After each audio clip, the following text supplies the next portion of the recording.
This is a Philips Hue smart bulb, and I had to pay £55 to buy one of these here in the UK last week. That made me pretty angry. Then I found out IKEA, literally starting this year, has decided to become a tech company. They've just had their biggest ever smart home push, and their light bulb is £7. So I bought every single IKEA tech product I could find.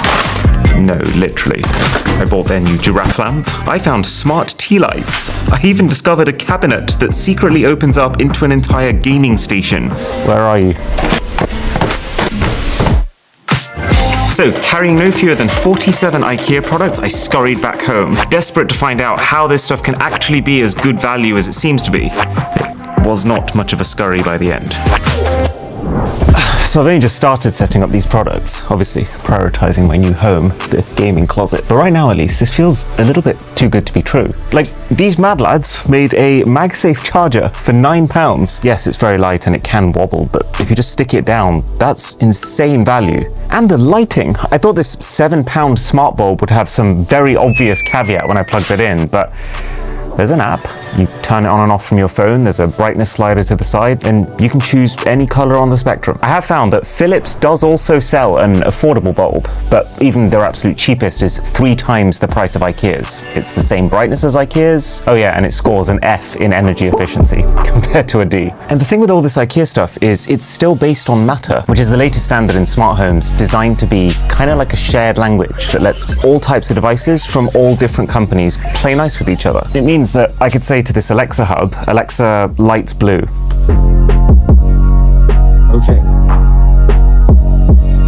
Okay, that works. Or I can use a £4 IKEA Matter remote, and it's so sick because clicking down turns the light on and off. You can scroll this wheel.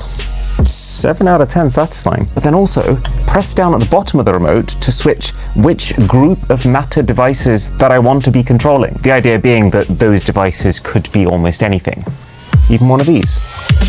So this is the new IKEA color light strip.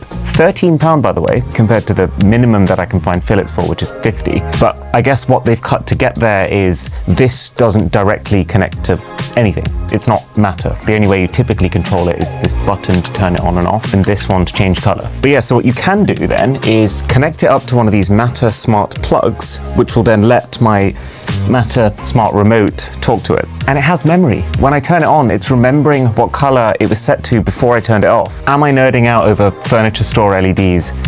Yes, but the configurability here for the money is like everything I've been searching for. Or so I thought at this point. Things are about to take a dark turn soon. IKEA's also made a bunch of Matter sensors. And yes, I've also managed to catch them all. So there's a £7 door sensor, which I've stuck inside the gaming cabinet, because it means that every time this door closes, this part of the sensor, which is just a magnet, changes the magnetic field. That's picked up by the Hall effect sensor in the main body, which then sends a Matter signal out to everything here, including all the non-smart stuff like these light strips, because of those Matter plugs. That was so well timed. And then because it's configurable, I can also get it to like ping me a notification to let me know that the door's been opened or closed. There's a motion sensor too, which can do the same thing, but in response to, let's say, you walking into the room. And you can do crazy stuff. Like this right here is IKEA's temperature and humidity sensor.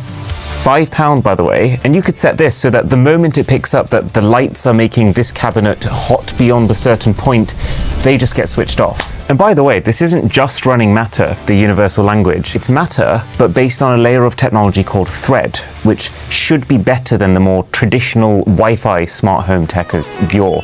Thread essentially means that instead of each of your products needing to communicate with your Wi-Fi router first, they actually just talk directly to each other. And each one acts as its own signal repeater, so it extends the range way past most routers. And it's a self-healing system, so if one device goes down, another one can just fill in that gap and keep the network going. You do still need a hub, but the cool thing about Thread is that that hub can be any kind of newish smart home product, like an Amazon Echo or an Apple TV 4K, things you might already have. To be clear, plenty of companies are already using this combination of Matter over Thread just not at this price. I don't actually understand. Like, how is this even a viable business model? This is a £5 product. £1 is just tax here in the UK, so IKEA is making £4 from selling this. How in £4 are you managing to cover the temperature and humidity sensor itself, the system on a chip required to run the thing, the materials, the display, the assembly, the packaging, the cost of retail, and then somehow still keeping room to make a bit of profit?